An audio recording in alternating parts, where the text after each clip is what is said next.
अस्सलाम वालेकुम and welcome again to my YouTube channel.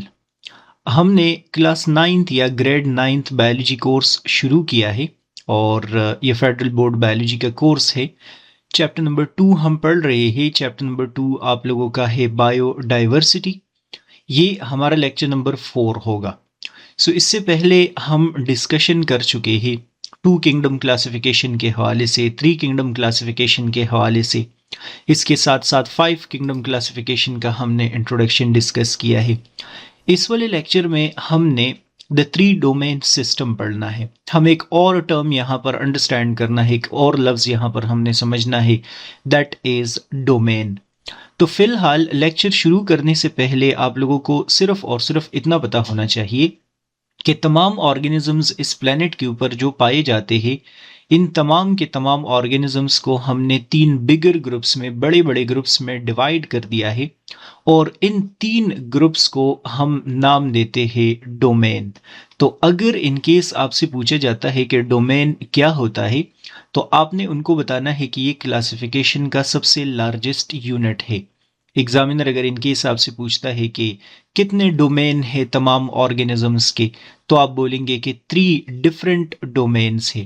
वो 3 डोमेन्स किसने बनाए थे, कैसे बनाए थे, वो हम अभी 1 मिनट में डिस्कस कर लेते हैं। यहाँ पर मैं जो बुक के अंदर टेक्स्ट है वो एक्सप्लेन करूंगा। सबसे पहले आप लोगों ने डिस्कस किया था 2 किंगडम क्लासिफिकेशन। आपने पढ़ा कि अर्लियर टाइम्स में प्लांटाई किंगडम बनाया गया था, एनिमेलिया किंगडम बनाया गया था, फिर उसको चेंज कर दिया गया, 3 किंगडम क्लासिफिकेशन बना दिया गया। आप लोगों ने पढ़ा कि प्रोटेस्टा ऐड हो गया तो किंगडम प्लांटाई अलग, प्रोटेस्टा अलग और एनिमेलिया अलग बन गया। उसके बाद 5 किंगडम क्लासिफिकेशन बन गया। मैंने बताया था ये 5 किंगडम कर दे। और 5 किंगडम क्लासिफिकेशन में एक मोनेरा, प्रोटेस्टा, फंजाई, एनिमेलिया और फंजाई, इन सब की कैरेक्टरिस्टिक्स अभी हम डिस्कस करेंगे। अभी हमने डिस्कशन करनी है 3 डोमेन सिस्टम के हवाले से कि तमाम ऑर्गेनिजम्स के जो 3 डोमेन्स होते हैं वो कौन कौन से होते हैं। मैं यहाँ पर बुक के अंदर सारी डिस्कशन जो है वो रीड कर लेता हूँ। हमने टॉपिक जो पढ़ना है वो पेज नंबर 23 और पेज नंबर 24 पे है। साथ में हम पेज नंबर 25 पे ये जो डिस्कशन है ये भी कर लेंगे। ये सारी की सारी डिस्कशन भी हो जाएगी इस वाले लेक्चर में। जो 3 डोमेन्स है, बैक्टीरिया, आर्किया और यूकेरिया, ये हमने पढ़ना है, ये हमने पढ़ना है, ये हमने पढ़ना है और फिर इस वाले टॉपिक की तरफ आते हैं। तो आज हमारी डिस्कशन इस टॉपिक के बारे में होगी। ये वाला पेज हो जाएगा और ये पेज भी हमने डिस्कस करना है और इसके साथ साथ ये मैं भी क्या आप लोग की बुक में पेज नंबर थोड़ा सा डिफरेंट हो। सबसे पहला पॉइंट मैंने लिखा है, in biology a domain means the largest of all groups in the classification of life. ये वाला सेंटेंस अगर मैं आसान अल्फाज में आप लोगों के सामने लिखूं तो मैं क्या कहूँगा, मैं कहूँगा कि domain is largest classification unit. ये क्लासिफिकेशन का सबसे बड़ा यूनिट होता है, किंगडम से भी ये सबसे बड़ा यूनिट होता है। लार्जेस्ट ऑफ ऑल ग्रुप्स, इसका मतलब कि क्लासिफिकेशन का सबसे बड़ा यूनिट होता है ये। Domain is a group of kingdom और taxonomic categories about the kingdom. जिस तरह मैंने अभी आप लोगों को आइडिया दिया है, वैसे नेक्स्ट लेक्चर में क्लियर हो जाएगा कि ये किंगडम से भी बड़ा होता है। नॉर्मली तो हम बोलते हैं कि किंगडम के 5 किंगडम्स हमने बनाए हैं, लेकिन उससे भी लार्जर जो यूनिट है वो क्या है, वो डोमेन है। तो लिखा है कि डोमेन हम किंगडम्स के ग्रुप को बोलते हैं। बहुत सारे किंगडम्स कंबाइन होके वो डोमेन बनाते हैं।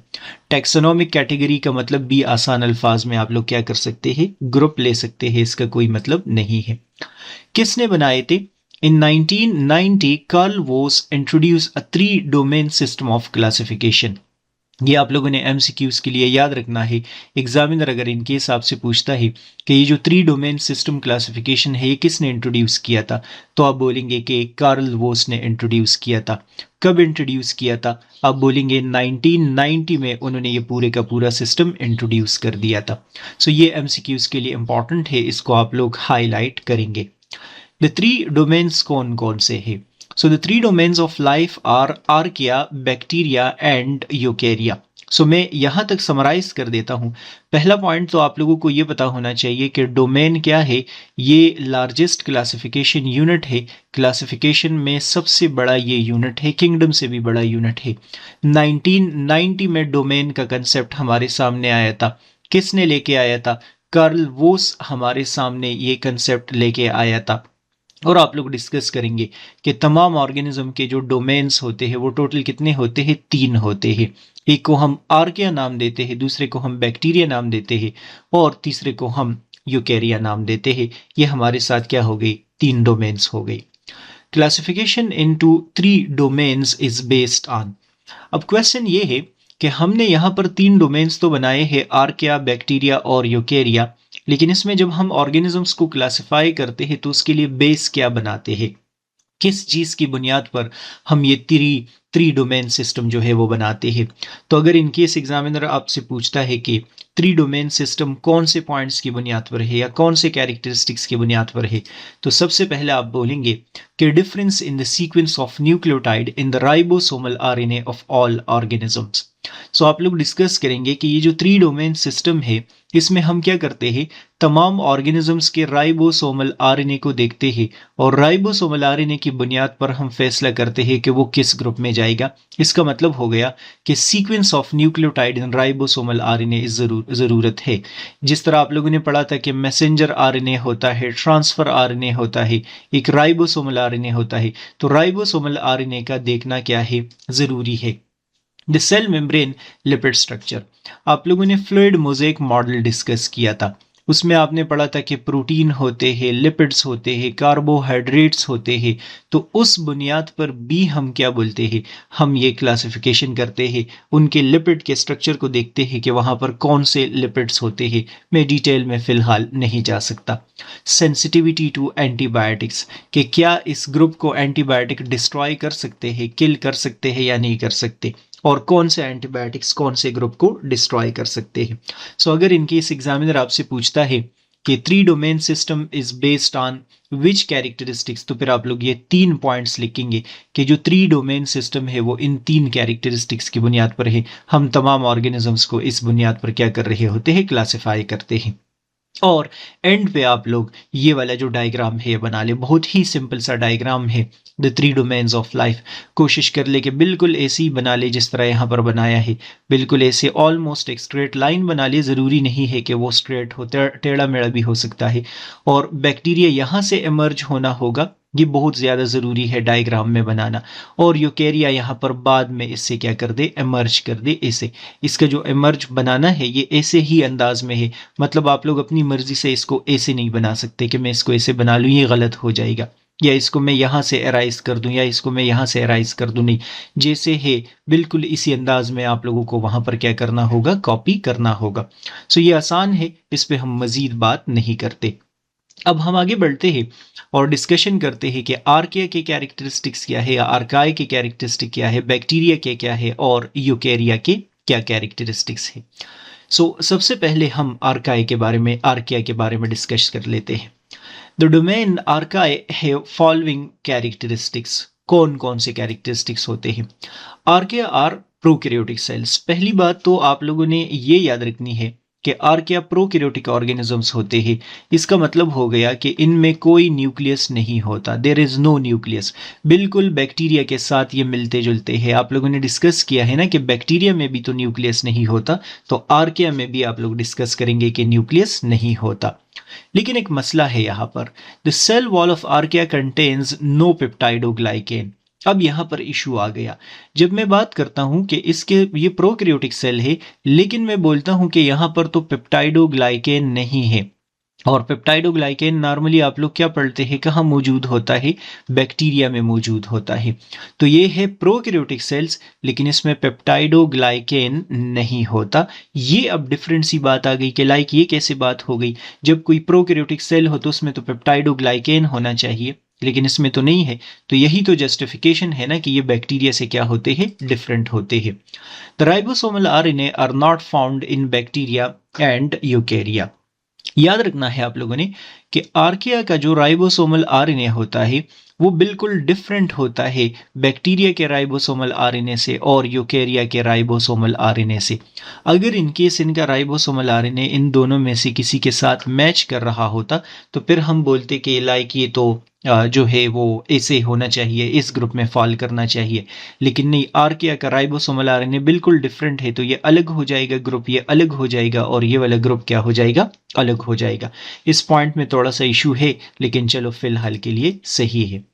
Archaea are not sensitive to some antibiotics that effect bacteria.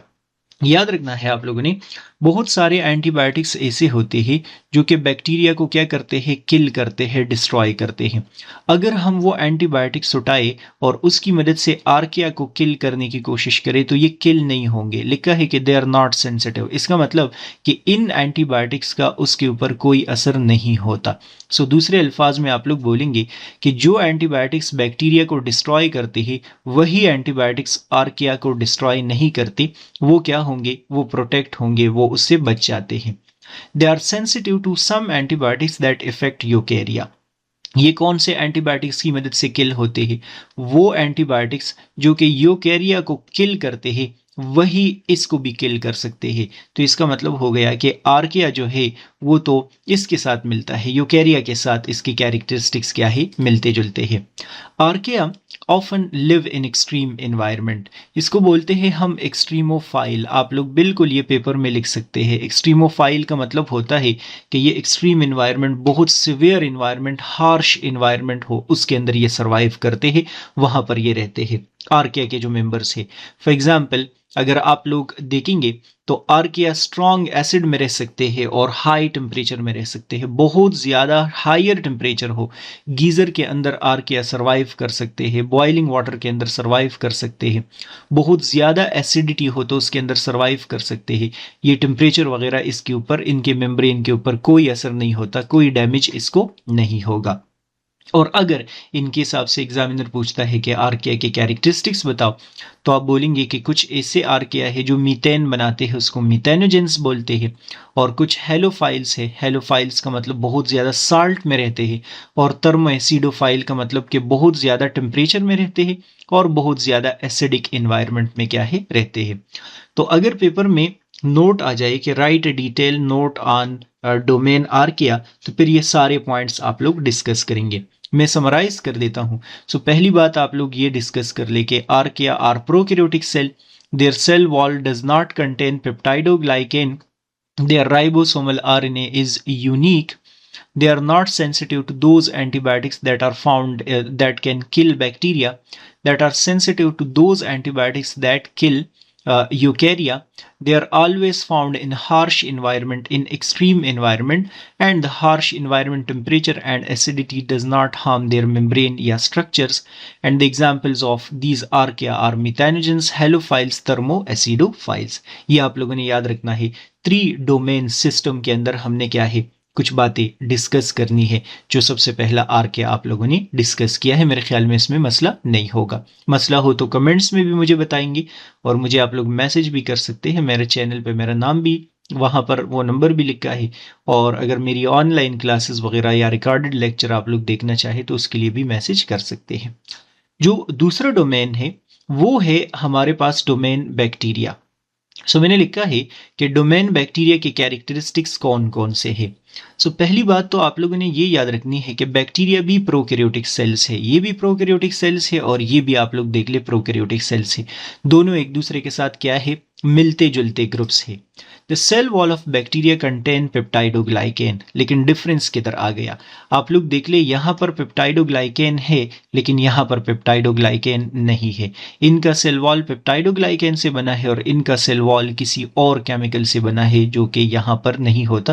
तो ये देख लीजिए एक दूसरे से क्या हो गई, डिफरेंट हो गई।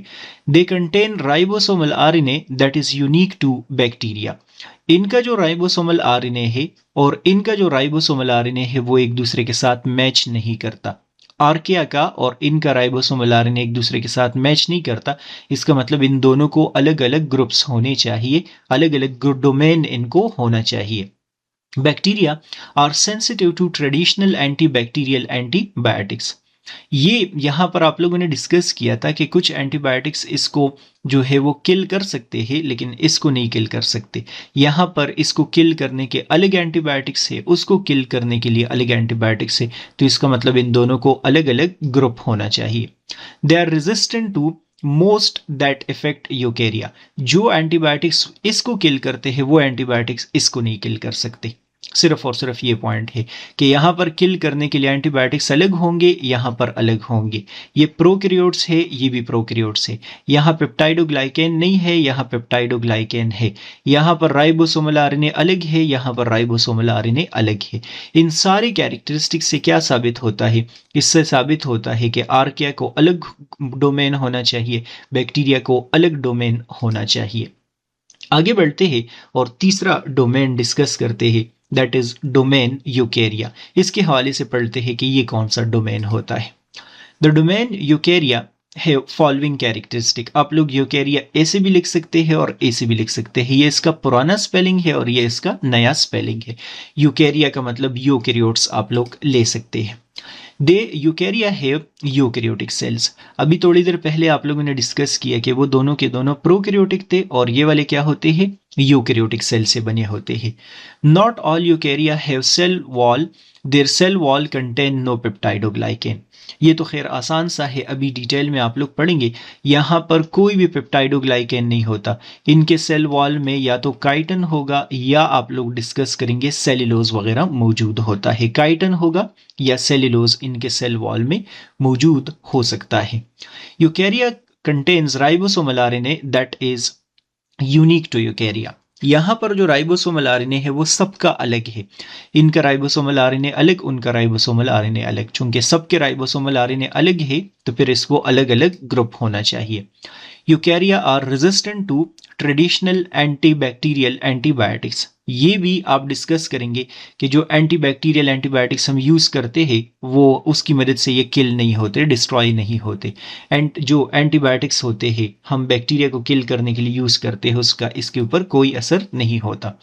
But are sensitive to antibiotics against eukarya. ये वाला आसान सा पॉइंट है, इस पर हम बात नहीं करते। The domain Eukarya are divided into 4 kingdoms: kingdom protesta, kingdom fungi, kingdom plantae और kingdom animalia। ठीक है।